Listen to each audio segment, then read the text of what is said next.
Namaskar. Welcome to another episode of Dialogue. Welcome to a very special episode of Dialogue.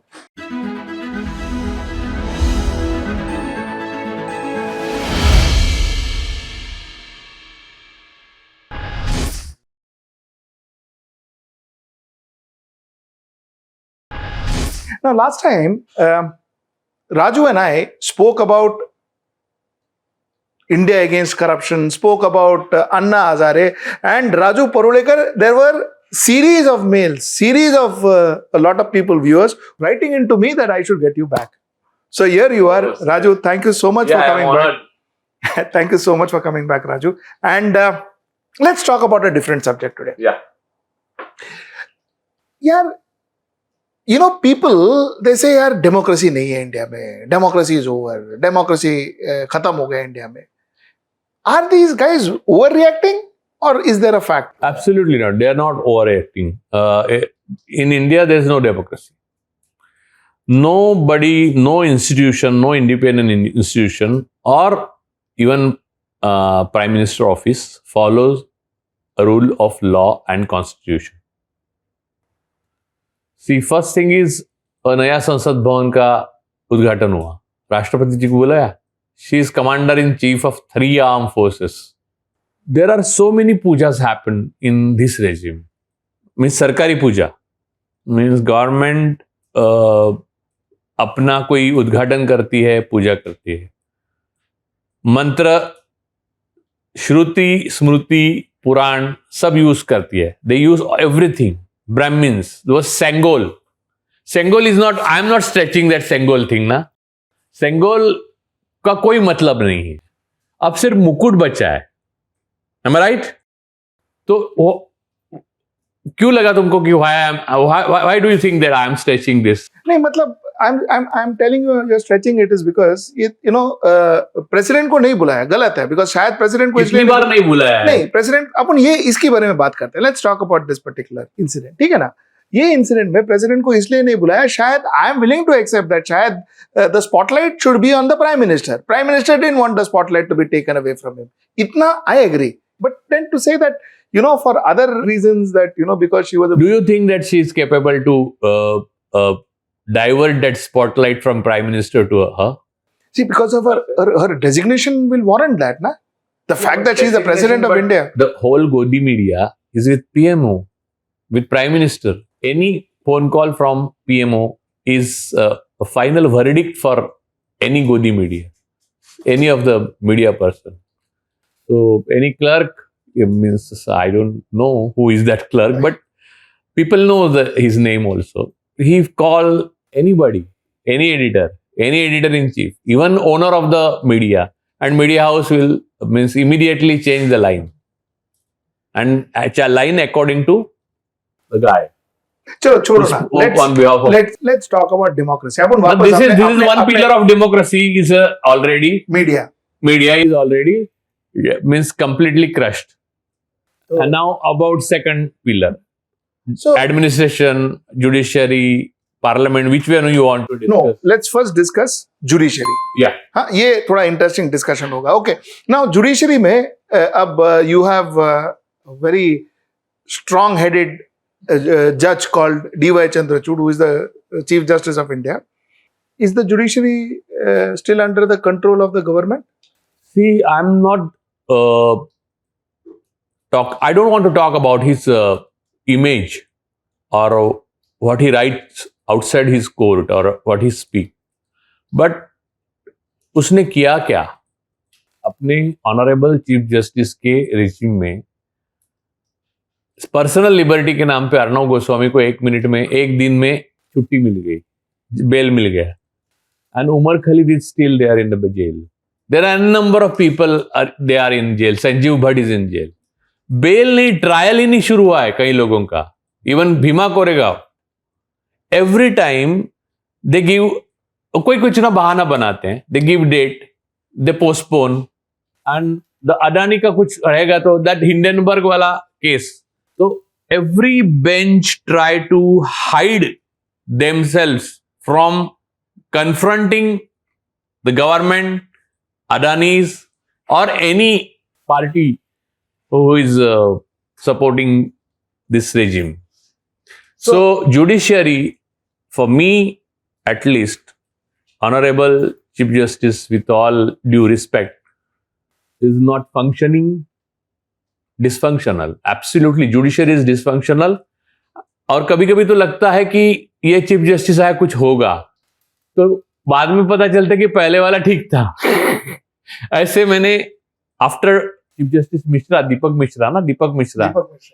Mishra के बाद मेरा यही अनुभव रहा कि मुझे लगता है कि आने वाला अच्छा होगा. तो उसके बाद गोगोई आए, तो उन्होंने तो राम मंदिर का फैसला, और वो उनके ऊपर जो लगे थे जुर्म, यानी उनके ऊपर जो हैरेसमेंट और मॉलेस्टेशन का या कुछ लगे थे चार्ज, वो खुद उन्होंने सुने और खुद को निर्दोष मुक्त कर दिया. राम मंदिर का जो फैसला था उसमें बाबरी मस्जिद जो ढह गई, the demolition of Babri Masjid, there is no convict in demolition of Babri Masjid, means Babri, it's a suicide of Babri Masjid actually. then there is no convict in this Babri Masjid demolition case, but the land went to this Ram Mandir Trust, और उसके लिए अभी government ने FCR दे दिया. ये सारा कराया गोगोई साहब का है, बराबर. in return he got Rajya Sabha membership, upper house membership. So this is quid pro quo. So what judiciary you are talking about? Which judiciary? There's no judiciary in this country which is behaving according to constitution. Yesterday it was a constitution day. So let's talk about, like I said, let's talk about एक Am I talking too much about judiciary? No, you can continue. Jail में आप जाओगे यार, मैं नहीं. I'm happy that if there is any contempt, because it's my duty when they are not following the constitution. As a citizen, it is my duty to speak and to awaken the people to follow the constitution and make them follow. Ask them follow and pressurize them to follow the constitution, law of land.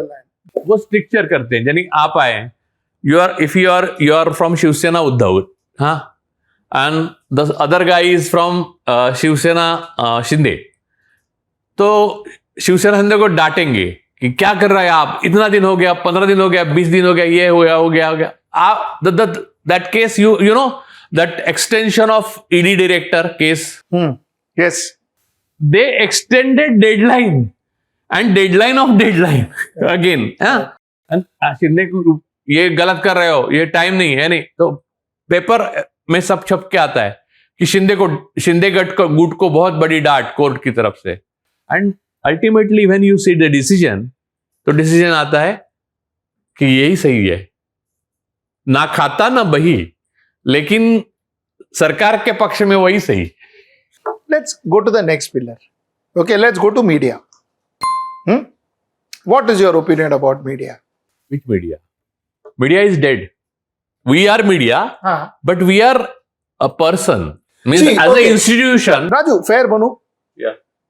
You talk about Arnab Goswami as Godi media. Chalo. Yeah. You say that he is Godi Once upon a time, everybody was a real journalist when Congress was in power. Acha. So, abhi, Raju, when you call Arnab Goswami a Godi media because he talks for Bharatiya Janata Party, you talk for Congress. Why are you not Godi media? See, I am not supporting Congress. I am supporting Constitution and people of this country. I am supporting democracy. And you see, in democracy, media should be stand in support of opposition party, not in ruling party. Ruling party के साथ quid pro क्यों है? आप जो सत्ता में हैं उनके साथ अगर खड़े होते हो मीडिया करके, तो आप डेमोक्रेसी के साथ नहीं खड़े हो सकते. ऑपोजिशन पार्टीज जनरली, हम लोग कांग्रेस के खिलाफ नहीं लिखते थे. डॉक्टर मनमोहन सिंह साहब की योग्यता जो थी, उसकी उनके बराबर का प्रधानमंत्री नहीं हुआ, इतनी योग्यता का, लेकिन हमने उनकी मजाक उड़ाए, हमने उनके खिलाफ लिखा. खैर मुझे ये गम नहीं कि मैंने उनकी मजाक नहीं उड़ाए, लेकिन उनके खिलाफ मैंने लिखा. खिलाफ लिखा आपने? तो रामलीला मैदान में मोर्चा आयोजन किया, खिलाफ क्या लिखा? You are part of the thing that pulled him down. Come on. नहीं है, लेकिन वो मैंने लिखा है उनके खिलाफ. राहुल गांधी के खिलाफ मैंने लिखा है, और वो मेरी किताब में भी है, ऐसा नहीं है कि मैंने छुप के लिखा है। और मैं कल वो सत्ता में आते हैं तो उनके खिलाफ लिखूंगा। You are in a power, you are using all agencies, IT, ED, CBI, NIA, NSA, UAPA, or like law, means draconian laws like UAPA, and you want media to support you. For what? My duty is to means oppose you and support a democracy, and to make a balance of power is my basic primary duty as a media. Raju, मैं एक question पूछूं? Yeah. Honest answer. Yeah. India alliance जीतना चाहिए कि BJP जीतना चाहिए?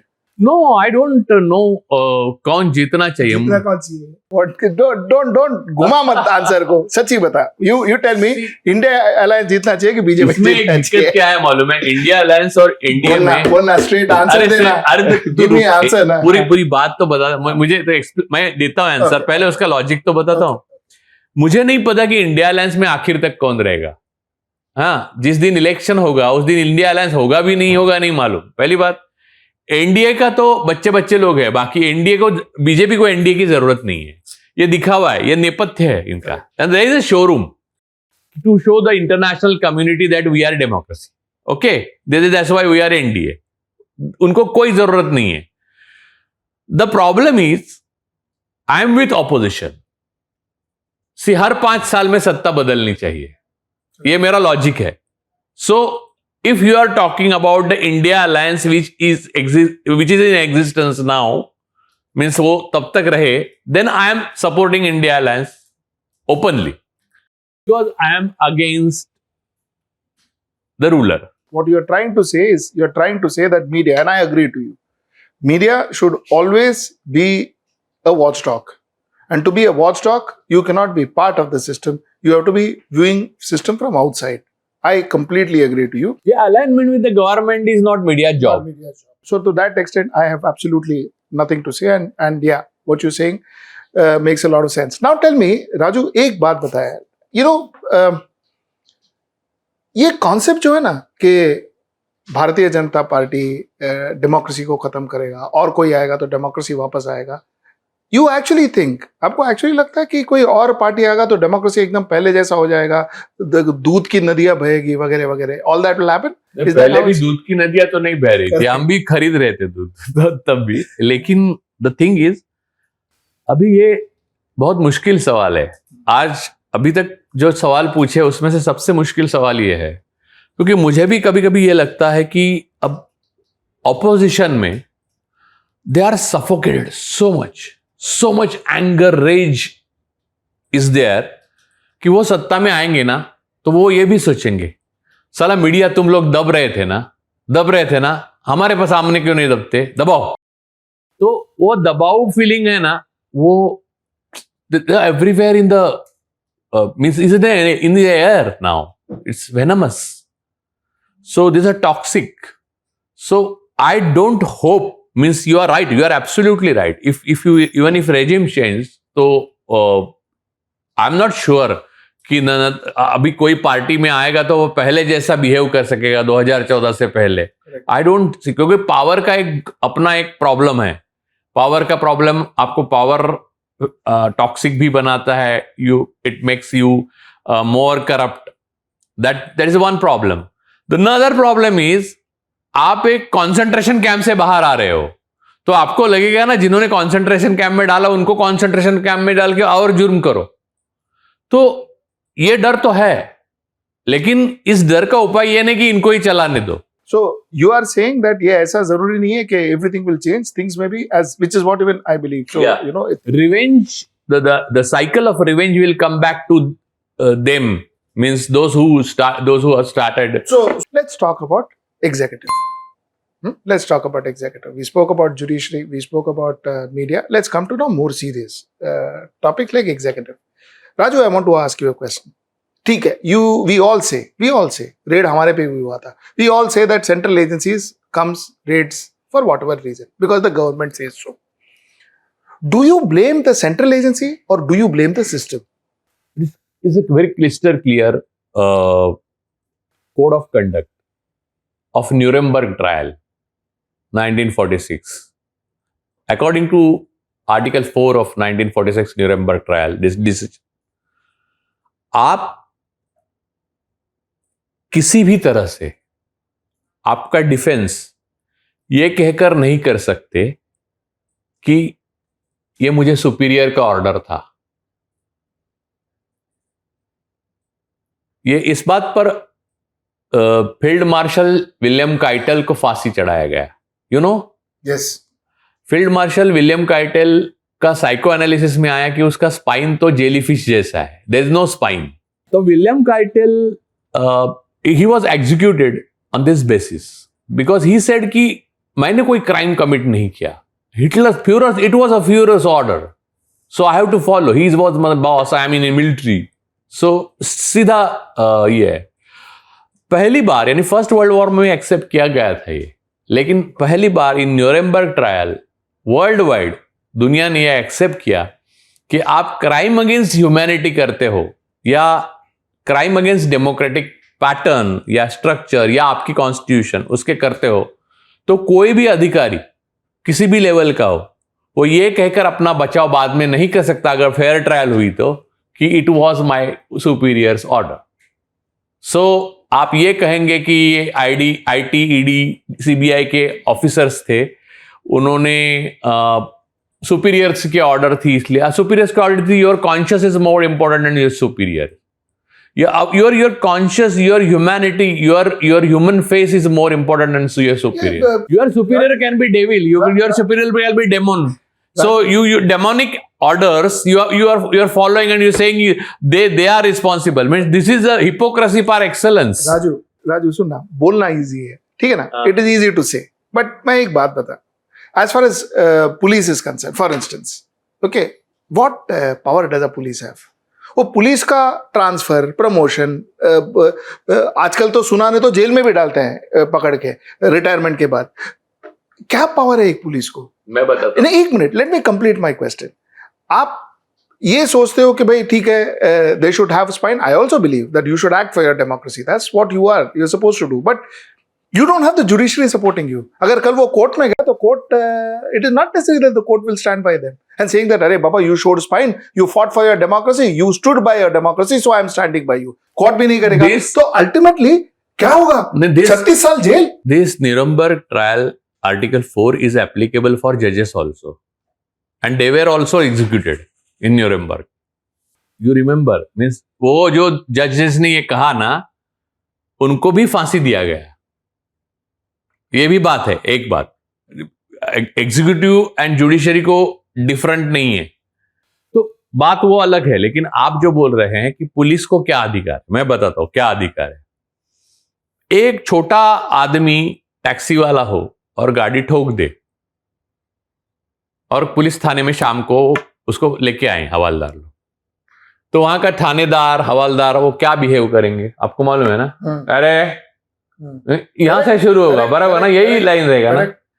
एक capitalist है, उनके बेटे ने बहुत बड़ी गाड़ी ठोक दी तो वो ड्राइवर पे आया, उसके बाद ना पुलिस पड़ी उसमें, ना जुडिशरी पड़ी, ना एग्जीक्यूटिव पड़े, ना हमें मालूम है, ना मीडिया में बाद में आया, बस मालूम नहीं था। अदानी के मामले में इतने सारी बातें हैं, इतनी ओपनली आई है, जुडिशरी कहती है कि हिंडनबर्ग क्योंकि बाहर का है, तो हम उसके ऊपर यहां पर तहकीकात नहीं कर सकते। Okay, accepted.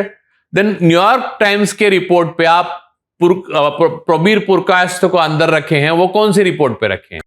तो ये लॉजिक जो है, जैसे अर्नब गोस्वामी को आप पर्सनल लिबर्टी पे एक दिन में छोड़ देते हो, तो सबको छोड़ना चाहिए, वो नहीं छोड़ते।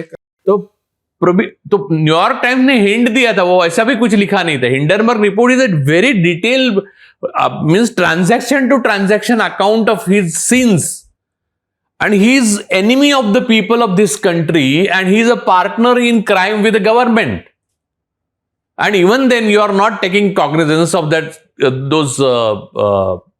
his acts, and you are saying कि पुलिस को क्या अधिकार है, जुडिशरी को क्या अधिकार है? क्या अधिकार है? मैं राजू एक बात बोलूं, उसको आम आदमी, तुम जाओगे पुलिस थाने और कहोगे कि मेरी 2 शेल कंपनीज है, तो जो तुम्हें सजा मिलेगी वो उनको अधिकार है। लेकिन अदानी की 100 शेल कंपनियां अगर निकाल के मैं छाप के भी दिखाऊं और उसका अकाउंट नंबर भी दे दो तो वो कुछ नहीं करेंगे। ये दिस इज नॉट राइट और wrong, means this is not rights, this is not about rights और this is not about power, this is about misuse of power. Raju, you know what?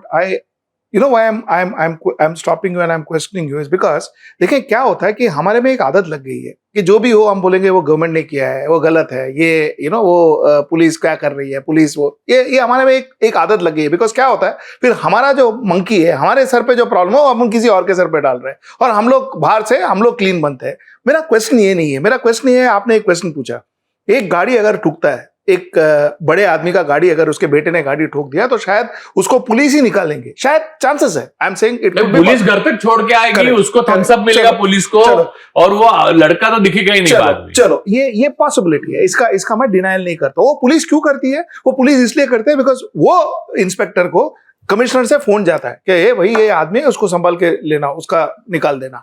Commissioner को गृह मंत्री से phone जाता है, गृह मंत्री को मुख्यमंत्री से फोन जाता है और शायद मुख्यमंत्री को किधर और से फोन आता है, बोलो ना प्रधानमंत्री कार्यालय से फोन आता है शायद। ओके भाई, एक बार रेड हुआ है और मुझे लेने की क्षमता नहीं है तो मैं इसलिए थोड़ा डर के बोल रहा हूं। खैर जो भी है, तो मैं वापस आपको बोलता हूं, ये जो है ये प्रणाली है, this is the process, correct? In this process is how we work. अब मुझे एक चीज बताएं, ये मुख्यमंत्री और ये प्रधानमंत्री को इलेक्ट कौन करता है? ये सब करने के बावजूद भी अगले बार वही आता है इलेक्ट होके, तो वो क्यों नहीं आप बोलते? Isn't that peoples problem? आपको मालूम है ये होता है, एक सेकंड राजू, आपको मालूम है ये होता है, पर फिर भी आप लाइन में खड़े रह के 3-3 घंटा लाइन में खड़े रह के वही आदमी को आप वापस इलेक्ट करते हो। तो आप ये बोल सकते हो कि लोगों का कोई प्रॉब्लम नहीं है इसमें? ये जवान फिल्म की स्क्रिप्ट है। मैं आपको बताता हूं क्या सीन है।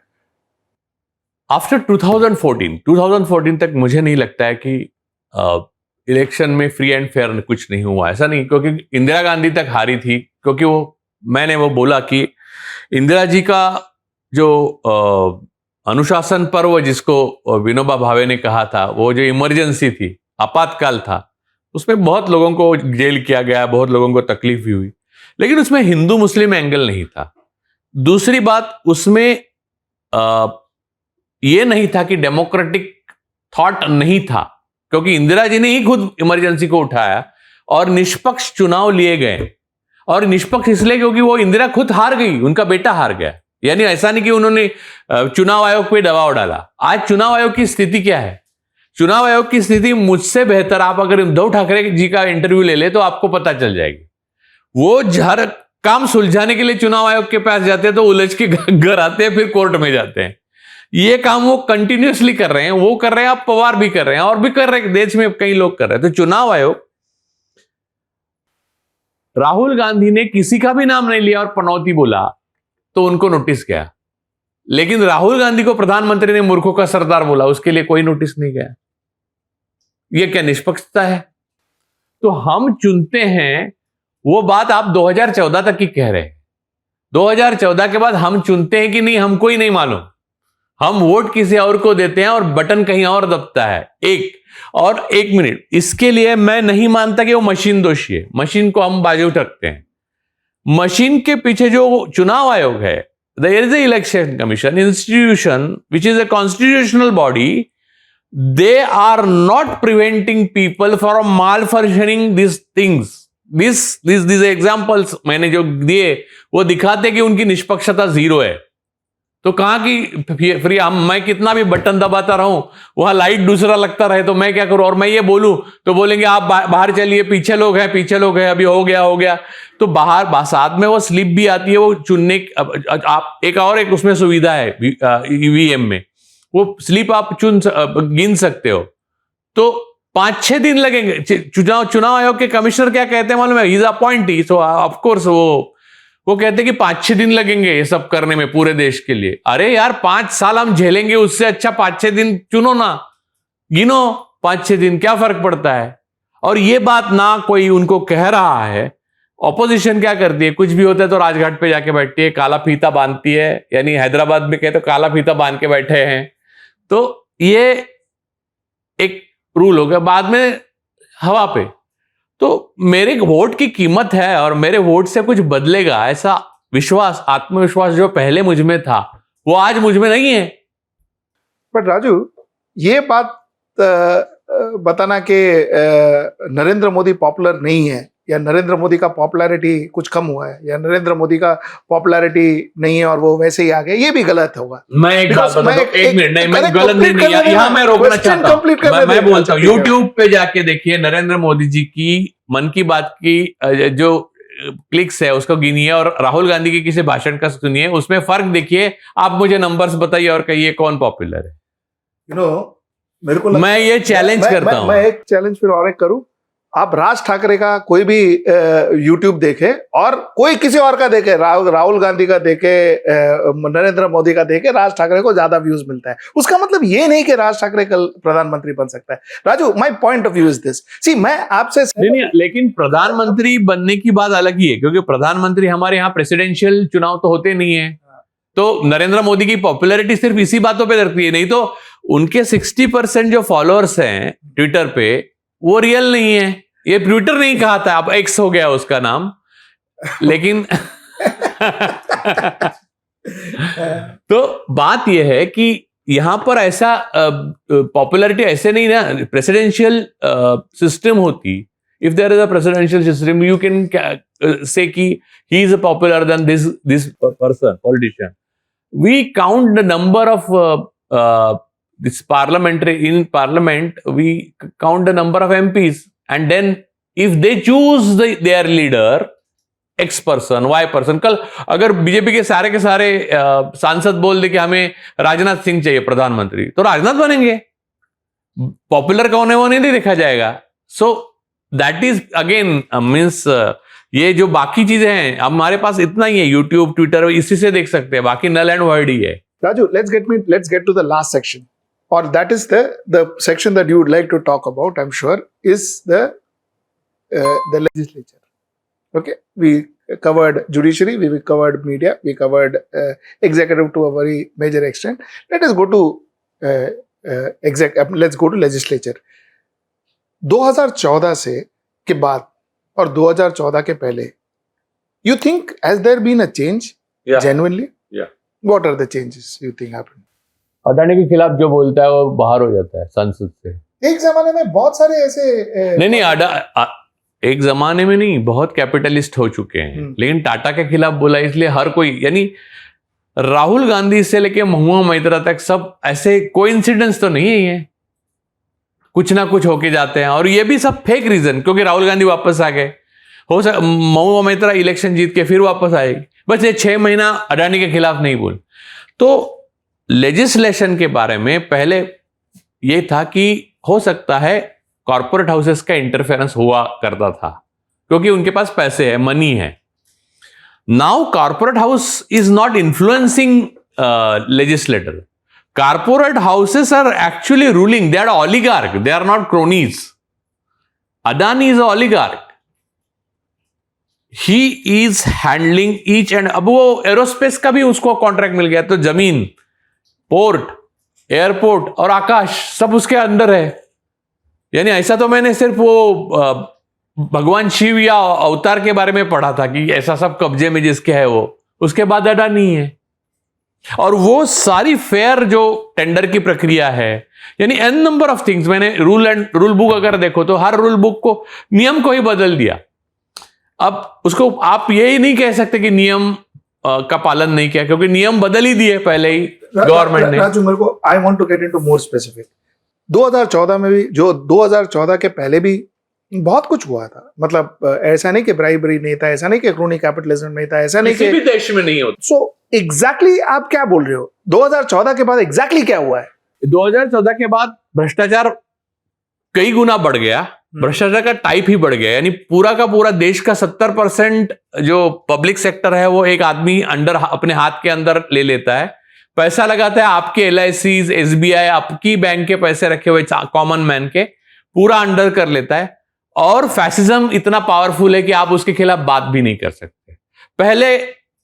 पहली वाली बात नहीं होती थी। पहले 10 देखिए आप 2G का स्कैम हुआ वगैरह वगैरह बोला, Vinod Rai means told us that कि I was told by Vinod Rai, means you also was told by Vinod, means he was a symbol of 2G scam. that was a fake actually. That allegation was fake. Now it is proved. But the thing is, उस time में कितने player थे mobile में? आपको choice था as a consumer. आपको monopoly नहीं थी. आप नॉर्वे की वो कंपनी थी, उससे ले सकते थे, इससे ले सकते थे. तो आपको चॉइस था. तो मार्केट इतना फैला था कि आप राजा थे. अब चॉइस ही नहीं. धीरे धीरे धीरे बीएसएनएल भी अब बंद हो जाएगा तो एक ही रहेगा सर्विस प्रोवाइडर. और बीएसएनएल बंद होने के कगार पे हैं. भले बीएसएनएल चंद्रयान के लिए कामयाब हुआ हो, लेकिन वो अपनी अस्तित्व के लिए संघर्ष कर रहा है और वो जानबूझकर उसका ऑक्सीजन निकाला जाएगा. Very valid point. आप मुझे चलो, this is now getting interesting because आपने एक वेरी वैलिड पॉइंट बोला. 2014 के पहले चॉइसेस थे, 2014 के बाद चॉइसेस कम होते दिख रहे हैं. और एयरपोर्ट आप लोग सारे एक आदमी के पास है, ऐसा थोड़ी होता है. What is the next point? This is a very clear, crystal clear points. हम ऐसे क्रिस्टल क्लियर पॉइंट्स के बारे में बात करेंगे. What happened after 2014? एक तो ओलिगार्क नाम की वो एक खड़ी हुई. Second thing, if you speak, you are free to speak, but once you speak, you are not free. So are you expecting something to happen to you very soon? Any day, anybody. देखिए, fascism आप ये नहीं कर सकते कि आप चुप बैठे इसलिए भी नहीं आएंगे. आपने ऐसा बड़ा कुछ कांड नहीं किया था रेड होने के लिए. नहीं किया था? नहीं किया था. आप तो एकदम मध्यम मार्ग में थे. आप ना इसके खिलाफ बोलते थे ना उसके खिलाफ. थोड़ा बहुत तो बोलना पड़ता है सबके खिलाफ, काम तो चलाना है. नो, बट आपने थोड़ा भी बोला तो आप रेड होगी. तो nobody is safe. If you are a journalist, if you are whistleblower, if you are mouthpiece of democracy, if you are representing people, if you are representing suppressed people, actually, Adivasis, Dalits, Shudra, Atishudra, you are in danger. Means Bhima Koregaon के इसमें देखिए, either they call you Pakistani, or they call you Librandu, or they call you urban Naxal. Category है, या खलिस्तानी, या क्योंकि वो किसान में सरदार ज्यादा थे, सिख ज्यादा थे, तो उनको खलिस्तानी. तो call him a dog and shoot him. That is the policy of the government, which was not there before 2014. Freedom of expression, freedom of speech. Monopoly, oligarch, rise of oligarchs. Correct. Third. A rise of means there is no constitution and secularism in this country. See, if your prime minister doing puja to home havan yajna to opening ceremony of that new Sansad, means whatever it is, but हम लोग अब hypothetically we call it as a new Sansad. So what we are doing, we are completely erasing, deleting, abolishing secularism from our constitution. No, but there were synagogue. I mean, there were Jews praying. There were Muslims praying. There was Christians praying. Yeah. Nahi, Raju, all of them were there. Yeah. But the thing is, they were there like a salt for test. Actual menu was majoritarian, to show majoritarian's power, and that majoritarian fascism and power of fatal combination of religion and state. That combination itself is a damaging for the country like India, because it's a diverse country.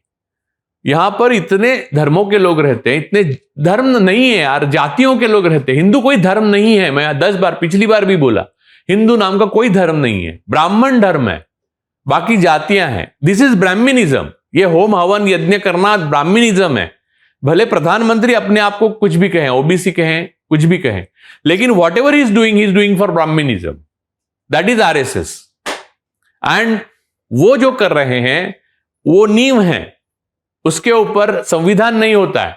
That foundation is a foundation of Manusmriti, not Constitution of India. Raju, my last question to you. What makes you so angry? And what makes you so angry against RSS? भाई RSS ने No, आपका no, no, क्या I'm not बिगाड़ा? again. See, they are not doing what they have to do.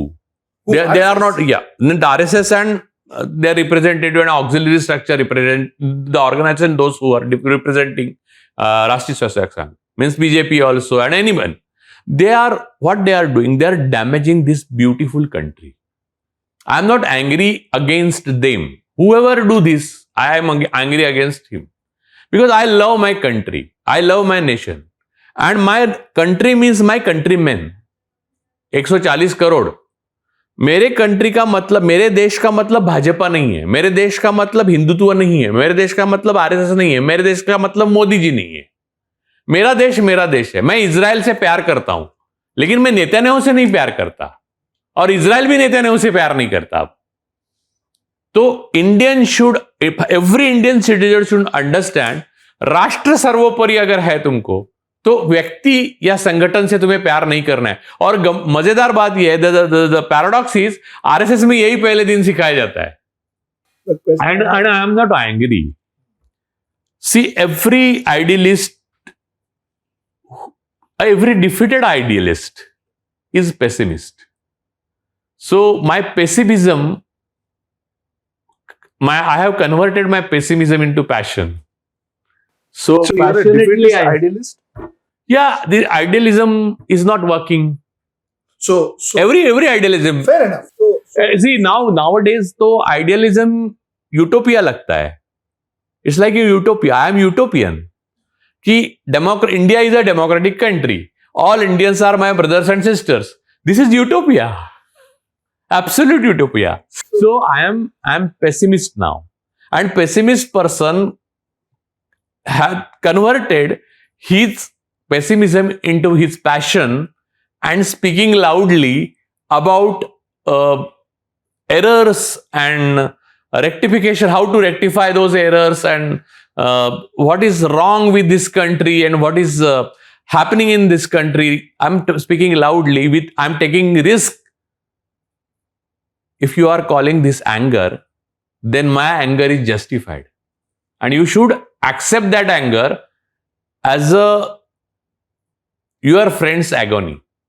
absolutely. Then let me ask my friend who is agonized, who is going to win, India Alliance or Bharatiya Janata Party? I asked this question to you 2.5 months back, and I remember your answer. The audience also. Now tell me, who is going to win?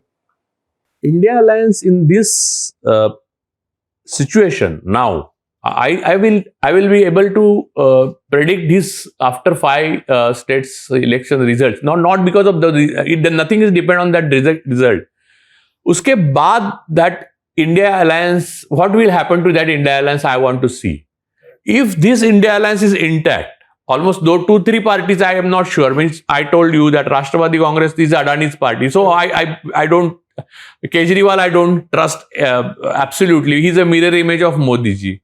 So I don't trust Kejriwal. And one or two more player, there are players, they may go elsewhere, or they are Trojan horse. Okay. But overall, that India Alliance has capacity to conquer this fascism. I am confident about it. But there are so many buts ना, कि कांग्रेस को अपना ego काबू में रखना चाहिए. अब 5 राज्यों में से 4 जीते तो कांग्रेस के नेता अलग तरीके से हवा में हो जाए. वो सब नहीं होना चाहिए. ममता दीदी को कम्युनिस्टों के साथ एक बार लाइफ टाइम में, एक बार सिर्फ प्लीज वो साथ रहनी चाहिए. देयर आर वो इफ्स एंड बट्स है ना, वो सब पकड़ के मैं बोलूं तो इंडिया जीत सकती है. लेकिन 2 बातें मैंने पहले भी बोली है कि इंडिया अगर जीतती भी है तो मोदी जी से रेसिग्नेशन कौन मांगेगा? राष्ट्रपति जी, जिनको बुलाते ही नहीं है वो. और कौन मांगेगा? राजनाथ जी, नितिन जी, कौन मांगेगा? ये बड़ा सवाल है. So you're ending in a very pessimistic note, huh? Raju, come on, that's not fair. अरे मांगेंगे तो देंगे वो. अरे जनता मांगेगी, ऐसा क्या करता है? Thank you so much for your time. Thank you so much.